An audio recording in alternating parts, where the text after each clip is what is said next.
conspiracy theory. And before we refer to this as a 9/11 conspiracy theory, let us take a look at this expression.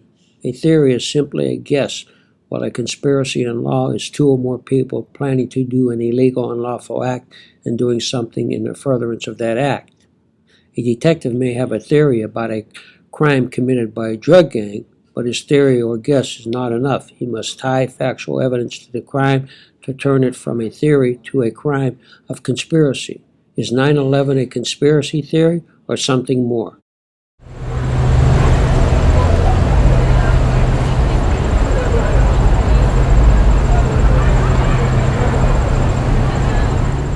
"9/11 for Dummies." I have taken the liberty to give you a condensed version of the 9/11 events. We are told it was directed by a bearded guy from a cave in Afghanistan connected to a kidney dialysis machine. 19 party-going Muslims with box cutter knives overpowered cabin and crew, passengers and pilots on 4 commercial airlines. And with their heads in a bag because of partying the night before, managed to give the world's most sophisticated air defense system the slip, even after NORAD trained for such an event.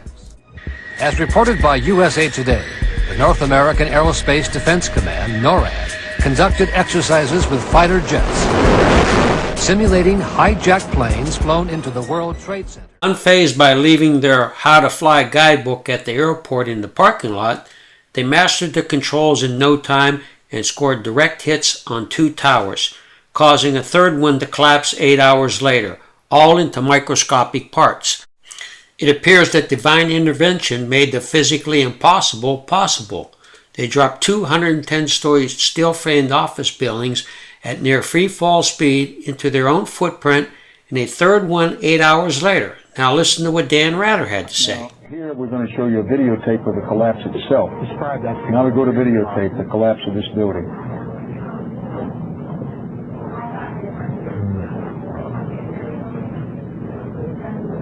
It's amazing. Amazing, incredible, pick your word. For the third time today, it's reminiscent of those pictures we've all seen too much on television before, when a building was deliberately destroyed by well-placed dynamite to knock it down. The terrorists were a bit unlucky, and slightly damaged fire and explosive-resistant IDs were exposed by magically appearing at the crash scene and found by the ever-present watchful eye of government agents. Meanwhile, south of New York City, down in D.C., Hanny Hanjorn, who was denied the use of a single-engine 2-seater because he had failed the flight school, suddenly became an ace pilot of a 757. He does a 330-degree turn in front of the Pentagon while Cheney clarifies an order not to shoot him down.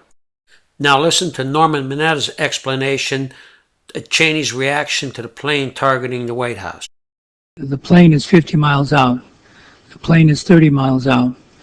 And when it got down to the plane is 10 miles out, the young man also said to the vice president, "Do the orders still stand?"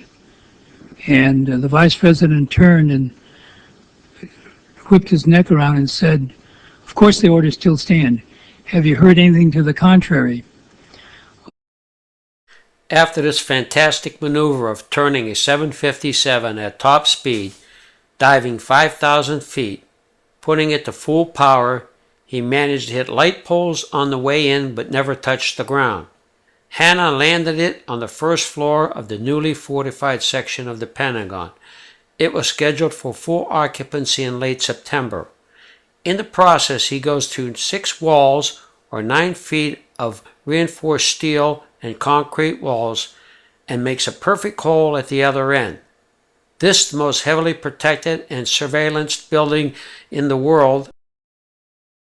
This is the entry point. This picture was taken by a freelance photographer and not the government. The spools were never touched, and no airplane wreckage is seen. The pillars appear to be blown outward and not inward, as one would expect. DOD's released video. Go figure.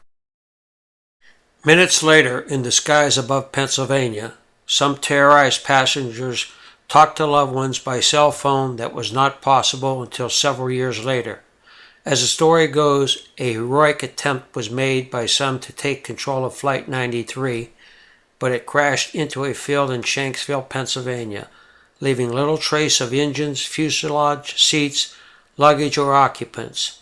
However, they did manage to recover the standard issue Muslim terrorist bandana, pictures, and IDs. Further south in Florida, President Bush, our brave commander-in-chief, continues to read My Pet Goat as he puts the Secret Service on hold to finish the story. What a brave guy, knowing that his life could be in imminent danger. Back in New York, Trade Center leaseholder Larry Silverstein blesses his own foresight in ensuring the buildings against terrorist attack that he purchased only 6 weeks earlier. As luck would have it, he misses his daily early morning breakfast meeting at the famous Window of the World restaurant at the top of the World Trade Center. Such luck, his wife insisted that he make his early morning dental appointment. Back in D.C., Cheney, while in the White House basement, directs the scope tracker not to shoot down the plane headed for the White House. Like Johnny Carson's character, Karnak, he knew the answer before the question was asked. Namely, it would miss the White House as described earlier by Secretary Mineta. Cheney was told it was tracking for the White House. Flight 77 then turned off 3.5 miles from the Pentagon, went into a 330-degree loop in a 5,000-foot dive, and hits the Pentagon where Donald Rumsfeld was meeting in his office to discuss the $2.3 trillion he can't find. Pentagon. As he names the real enemy. 911.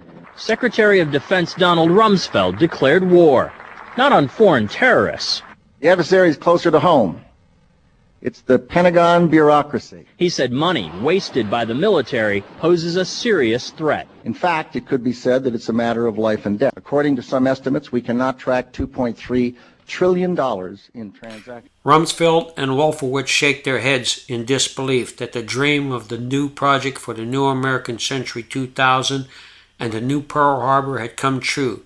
They would no longer need to worry about their jobs, and a checkbook would be opened for the New World Order Army, Air Force, Navy, and Marines, with no worry about the $2.3 trillion MIA.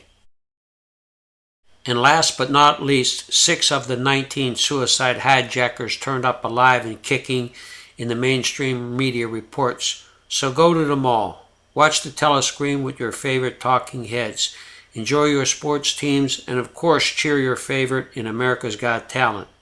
Do not ask questions. Go shopping and enjoy the New World Order. Don't worry, the TSA pat-downs will keep you safe.